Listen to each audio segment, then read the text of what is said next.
네, 제가 일단 진행하는 거의 마지막 게시판 사연이 되지 않을까 이런 생각이 드는데 아이디 황제의 옥새님이세요. 뭐 몇 번 동안이나 이 게시판에 우선주에 대해서 분석을 해달라 이렇게 올려주셨어요. 근데 이 그림 보면 너무 많은 우선주들이 보통주와 다르게 1년 사이에 100에서 200% 올랐습니다. 이거 참 포착해서 뭐 좋은 투자 전략을 제시해 주셨으면 한다 이렇게 말씀해 주셨는데 우선주에 관한 거는 이제 저도 그렇고 뭐 기후만장 기자실에서 여러 번 좀 말씀을 해드렸다라는 기억이 납니다. 가장 중요했던 우리 박성우 기자, 네. 우선주가 최근에 많이 올랐는데 왜 올랐다고 막 기사들 많이 썼잖아요. 뭐 특징주 해가지고. 네. 뭐 배당 매력 뭐 이런 거. 그렇죠. 아무래도 배당 그쪽이 좀 많이 부각이 됐죠. 네. 그래서 관련해서는 왜 우선주들이 최근에 좀 관심을 받았는지 리포트가 있어요. 네. 지금 휴가 중인 우리 이민재 기자가 리포트를 한 게 있거든요. 이걸 보면 어느 정도 답이 나옵니다. 한번 리포트를 한번 잠깐 보시겠습니다. 현대차 우선주는 올해 들어 15% 이상 올랐습니다. 삼성화재 우선주 역시 11% 오르는 등 최근 우선주의 상승세가 가파릅니다. 올해 시가총액 상위 20개 종목의 보통주 대비 우선주 괴리율은 59%입니다. 지난 2005년 이후 평균 괴리율이 47.8%임을 볼 때 상당히 높은 수준입니다. 이런 이유로 지난해 현대차와 삼성화재의 보통주 대비 우선주 수익률은 64%를 넘습니다. 우선주는 보통주에 부여된 의결권이 없지만 보통주보다 앞서서 배당금을 수령할 수 있고 자녀재산을 청구할 수 있는 증권입니다. 최근 롱숏펀드와 인컴펀드가 유행하는 등 단기간에 매매 차익이 중요해지면서 의결권에 대한 투자자들의 관심이 줄었습니다. M&A 등 기업 간의 구조조정이 시장보다는 정책에 의해 이루어지는 경우가 많은 것도 한몫하고 있습니다. 무엇보다 세계 주요 20개국 배당 수익률 현황을 보면 한국이 1%대로 가장 낮아 향후 주주가치 환원율이 높아질 수 있다는 기대감이 커지고 있습니다. 한국의 이 배당 수익률이 글로벌 주요 국가 가운데 가장 최하단에 머물러 있다라는 측면에서 이러한 어떤 주주의 환원율 개선이 연결될 수가 있다라는 점에서 결국 우선주의 어떤 시장 캐탈리스트는 충분히 계속해서 확대되지 않겠는가 이렇게 좀 판단하고 있습니다. 거래대금과 시가총액이 지나치게 적거나 최근 주가가 급등한 우선주에 대한 투자는 조심하라고 조언합니다. 우선주가 기형적으로 비싼 사례도 종종 등장하고 있는데 LS 네트워크스의 경우 보통주가 4,000원대인데 반면 우선주는 11만 원을 넘습니다. 머니투데이 방송 이민재입니다. 네. 이 우선주가 관심받는 이유 중에 보면은 참, 씁쓸한 얘기도 있어요. 사실 이제 롱숏 펀드들이 많이 드러나니까 이런 거는 이제 뭐 의결권 관심이 없잖아요. 네. 그 다음에 또 M&A가 정부 주도로 되다 보니까 보통주 두고 있어봤자 별 필요가 없더라. 네. 정부가 알아서 하는데 뭐 보통주 두고 있어봤자 무슨 의결권 프리미엄이 있느냐 이런 건데 사실은 근본적으로 보면 상식적으로 접근을 했어야 된다 이런 생각이 듭니다. 제가 몇 달 전에 보통주하고 우선주 괴리율이 높은 회사들을 제가 쭉 뽑아본 적이 있었는데 그때 기억나는 게 넥센 타이어인가요? 한번 볼까요? 넥센 타이어하고 넥센 타이어 우선주하고 괴리율을 보면 최근에 주가 흐름이 엄청나게 달랐거든요. 잠깐 진짜 볼게요. 이게 제가 우리가 뭐 투자가 이렇게 대단한 그런 의미가 있는 게 아니에요. 저게 지금 이건 넥센 타이어 주가죠. 그 다음에 넥센 타이어 우선주 한번 보겠습니다. 자, 저렇게 재미가 없는데 우선주를 한번 볼게요. 우선주를 보면 저거 보세요. 왜 저렇게 움직였냐면 저렇게 움직이기 이전에 보통주가 예를 들어서 10,000원인데 우선주는 2,000원, 3,000원 하는 거예요. 그러면 보통주가 비싸다는 건 그만큼 우선주에 비해서 유리한 게 뭐예요? 의결권이잖아요. 주총장에 가서 내가 의결권을 행사해서 무언가 배당을 더 달라라고 요구할 수 있고 뭐 이사를 바꿔라 이렇게 요구할 수 있는 그런 권리가 있다는 게 보통주잖아요. 네.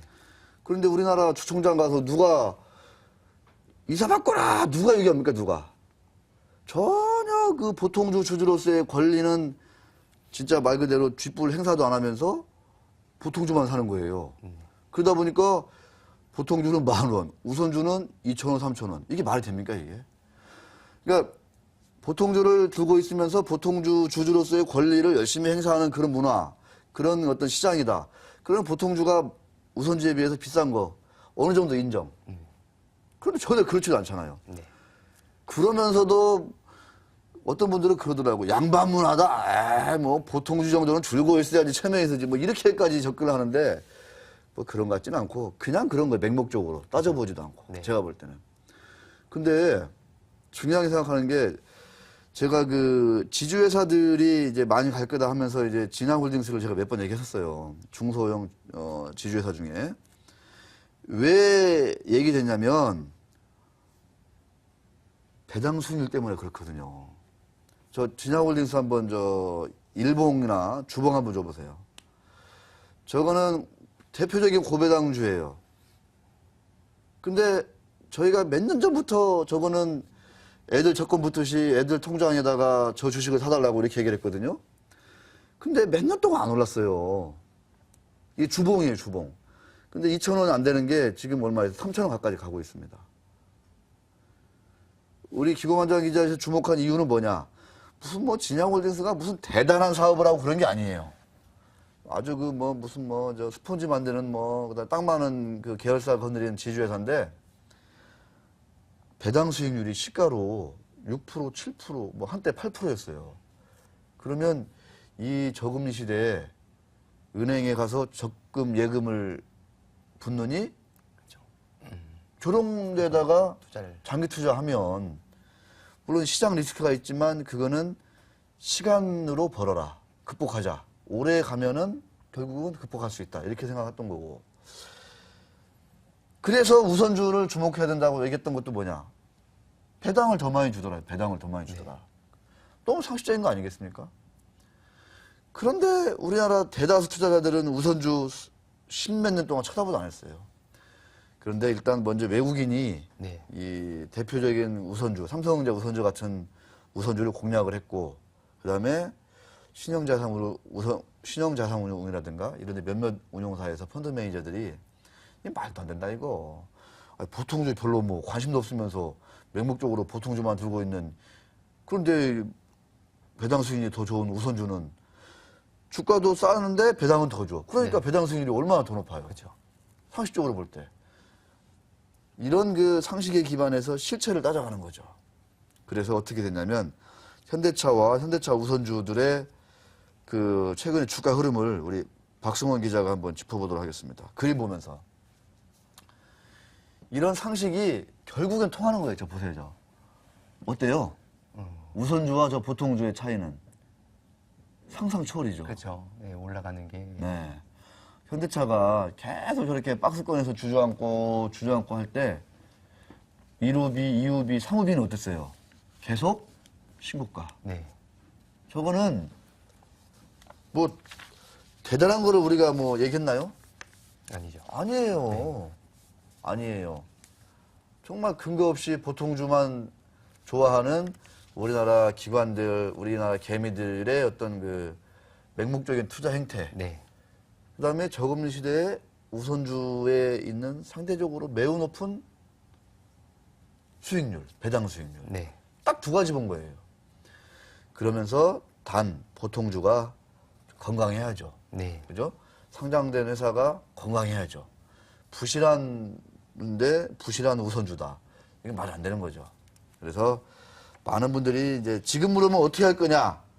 이제 어떤 우리투자증권인가요? 이렇게 분석을 하더라고요. 많이 올랐다. 그래서 어떻게 해야 되냐? 이제는 우선주의 배당 매력은 조금 줄었다. 그런데 다만 LG, SK, GS, CJ 이런 지주사 관련 우선주는 좀 주목할 만하다. 네. 아직도. 네. 이렇게 얘기를 해 주었습니다. 자, 시간이 조금 지났지만 그래도 이 표가 준비되어 있어서 이거는 약간 별개 얘기인데 요새 관심 많은 썬데이 토즈. 그죠? 네. 요새 관심 많은 썬데이 토즈. 그리고 아까 우리 김혜재 연구원이 얘기했던 그 장기적으로 좋다 했던 SK텔레콤. 대등하게 표로 한번 비교해 보도록 하겠습니다. 우리 투자자들이 어떤 투자를 즐기고 있는지 저 표를 통해서 한번 곰곰이 한번 반성을 해보시라고 한번 제가 준비해 봤습니다. 자, 보겠습니다. 우리 저 기구만장 기자실 종목탐험에서 저런 표를 참 많이 보여드렸어요.